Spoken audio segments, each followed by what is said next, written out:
What's going on, everybody? My name is Ronald Hodge, and welcome to Teaching Football. This podcast is about breaking football down in the simplest terms so that everyone can understand. It's not about taking shots, it's not about yelling, but simply teaching. For my first episode, I'm ranking the best and worst offense and defensive coordinators candidates for the Washington Commanders.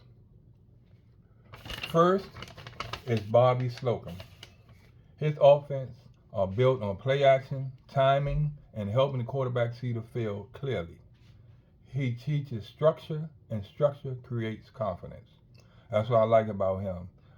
Letting the quarterback feel relaxed into the game flow and letting his skills and talents take over.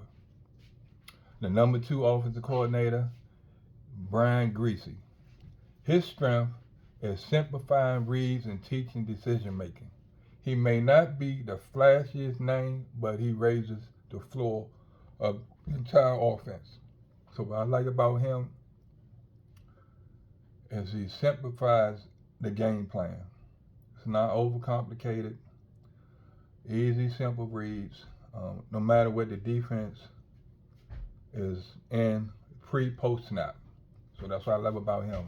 Because it's all about teaching and communication. So all these coaches highlighting, all of them have the great thing is they can teach and communicate to the players. Simplifying everything so they're not just out there thinking, they're more or less reacting and reaching their full potential. Number three on the list is Pep Hamilton. He he adapt his offense to his play instead of forcing players into his system. That flexibility is underrated in today's NFL. So he pretty much gears his play calling, his whole scheme towards his players, what their strengths and weaknesses are, and build off their strengths more than their weaknesses. So he don't try to force players to play a certain scheme. The scheme fits what the player does best. So that's what I love about him. And the next coordinator is Mike LaFleur. He brings a zone read concept and rhythm passing. His system works best when the quarterback can operate on timing. His teaching foundation is solid. So everything is his is timing and rhythm, getting the offensive line, keeping them on schedule. So that's what I like about him. And we do have a JD5. So all these people, all these coaches, uh, will make JD5 what he had, enhance it even better than what he did. So I'm excited, enthusiastic about these. And the last one is Clint Kubiak. Offenses rely heavily on movement, throws, and play action. His offense,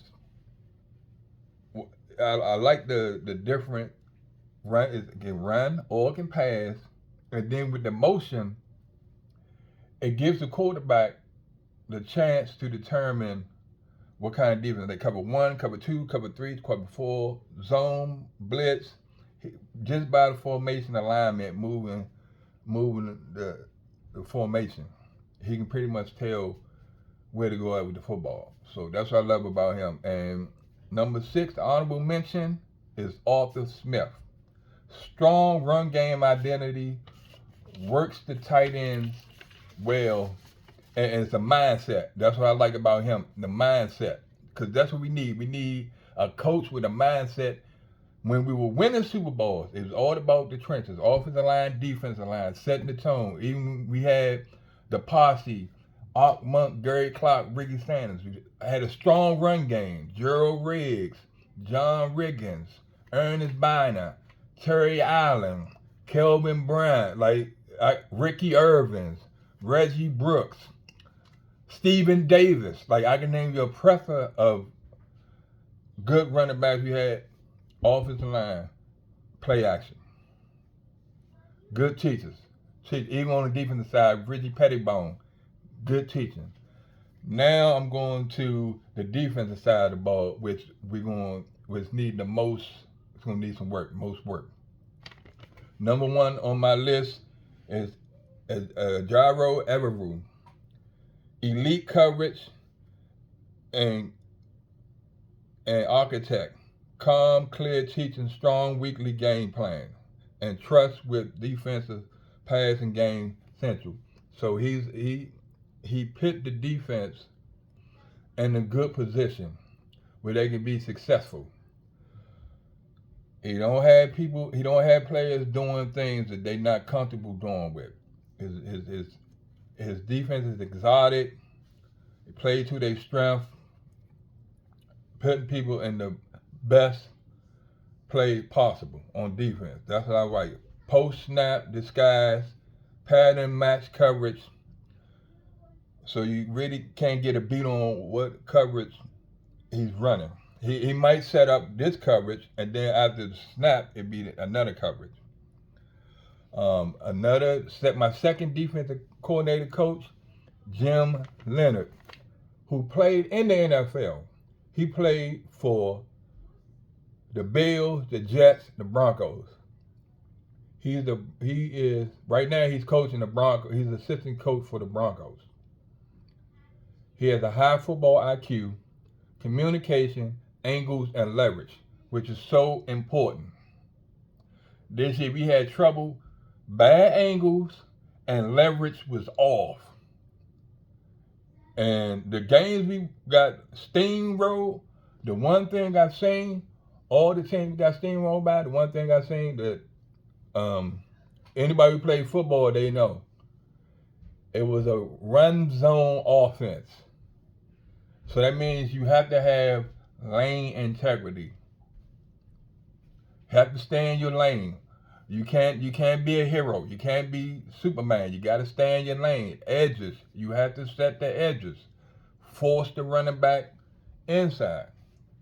That's an issue we had. Safety, free safety. As a free safety, you have to be deep of the deepest. You are the last line of defense. Once they get past you, it's a wrap. Clarity, discipline, and teaching excellence. We was undisciplined as a defense. Undisciplined. That's definitely something I would love. The third defensive coordinator, Al Harris. He's the secondary coach for the Chicago Bears. He also a former player. Tampa Bay, Green Bay, Miami, St. Louis.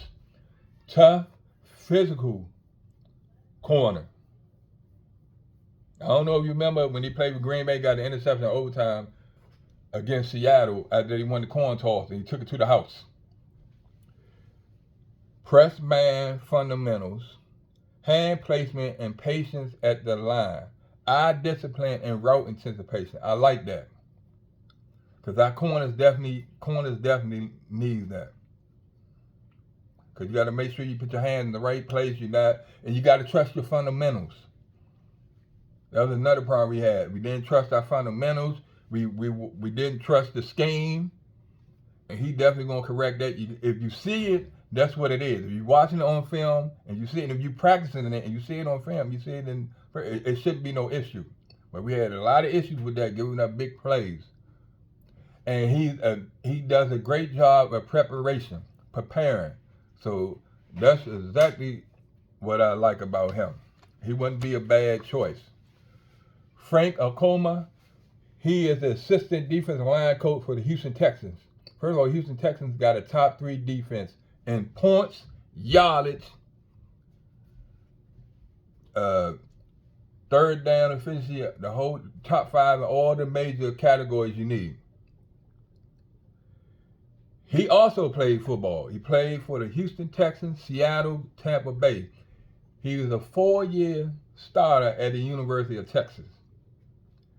His coaching style is interior leverage and pad level, violent, accurate hand usage, gap integrity, and run fits. That's what I love about him. That's in the trench. That's what I love about him. Your pad level got to be right. Your leverage got to be on point. Your hand placement when you shedding blocks got to be on point. Your run fits. If you're supposed to be in the A-hole, be in the A-hole. Or the C-hole, be in that. Don't try to be a hero. We too many times we trying to be hit. I think we're trying to be hero. Wrong gaps. That's the issue. Like if you got 10 people running the play and one person, it just throw everything off. Anybody who ever plays sports, football or basketball, supposed to be like a string. The defense supposed to be like moving together like a string. Collapse in the pocket, D-tagger, most pressure, if you want to get it, got to be in the middle. The edges are good, but to be really, get the quarterback off the spot, we need pressure up the gut. And also what I like about, he holds people accountable. I love that. I love that. It's no. You supposed to be this where you supposed to be at. The next defensive player is Denard Wilson, defensive back coach at with the Tennessee Titans. His strong suit, rarely out of position, disciplined and leverage, strong communicator, comfortable in complex coverage rules. That's what I like about him. Your cornerback, you got to leverage. Like you got to use your sideline as an extra defender. You got to position yourself. That's what I like about him. Good communicator. Communication is big. You have to be able to communicate on defense from the front to the back, especially in the secondary. You got to be able to communicate. If the communication ain't where it's supposed to be at, then it's an issue, and that's the problem we have. If you know that you got a wide receiver running a 4-2-6 in the slot, and I'm corner, and I'm safe in the back, I got to be back in the back. I shouldn't be up. And I know this dude, he running 4-2-6. He's going to run right by me. That's a mismatch. When you got safeties on wide receivers, that's unless they Kyle Hamilton, that's a mismatch. You're going to lose that one 9 out of 10. And the other defensive player, I like Christian Parker, defensive back coach for Seattle. His great suit is cornerback technique, coverage, discipline, disguise, communication, teaching, detail, no shortcuts. I love it right there. In life, you can't do nothing shortcut. You gotta go through the proper steps. I ain't never seen nobody make cake as good as it's supposed to be by shortcuts. No, you got to go through all the proper steps, all the avenues. You can't shortcut it. That's how you get burnt. So these are my offense and defensive coordinators. And great coordinators do not confuse players. They teach them. They simplify the game, and when players play fast, we win. It's just that simple. Let me say that again. Great coordinators don't confuse players. They teach them. They simplify the game. And when players play fast, we win.